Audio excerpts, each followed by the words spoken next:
हिले नहीं हिले ओकर डंडा सखी मिलल बा भतार बकलंडा सखी। Presented by Bittu Malangia Entertainment। जब से भइल बा हमारा शादी सखी हो गइल बा बर्बादी सखी हो गइल बा बर्बादी। जब से भइल बा हमारा शादी सखी हो गइल बा बर्बादी।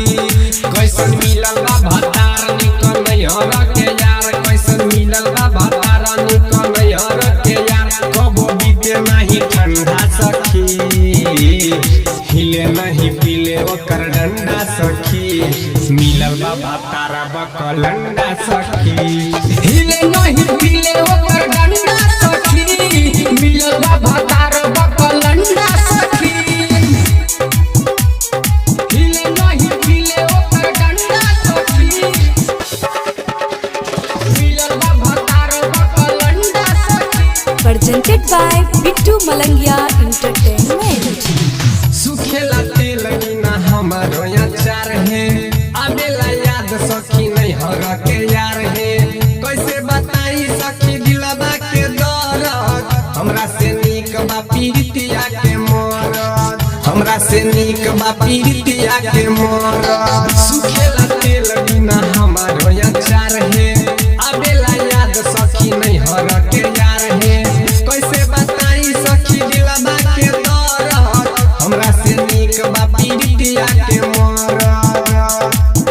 दिल लागे हमर फीका नहीं देता भरही खा दिल लागे हमर फीका नहीं देता भरही खा। केतनो खाए रोजे अंडा सखी हिले नहीं पीले ओकर डंडा सखी मिलल बा भतारा बकलंडा सखी। हिले नहीं पीले ओकर डंडा सखी मिलल बा भतार बकलंडा सखी। हिले नहीं पीले ओकर डंडा सखी मिलल बा भतार बकलंडा सखी। Presented by Bittu Malangia Entertainment। Yadav Virendra से मिले नहीं माजा ससुरा में सखी रे काटतानी साजा।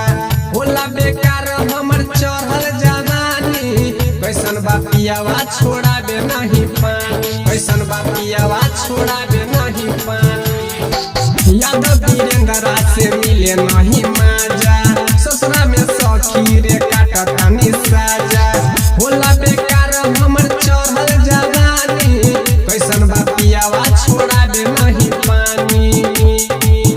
कहे राइटर रवि मजा मिले नहीं कभी कहे राइटर रवि मजा मिले नहीं कभी बन के रहेला सुंदा सखी हिले नहीं पीले ओकर डंडा सखी मिलल बा भतार बकलंडा सखी। हिले नहीं पीले ओकर डंडा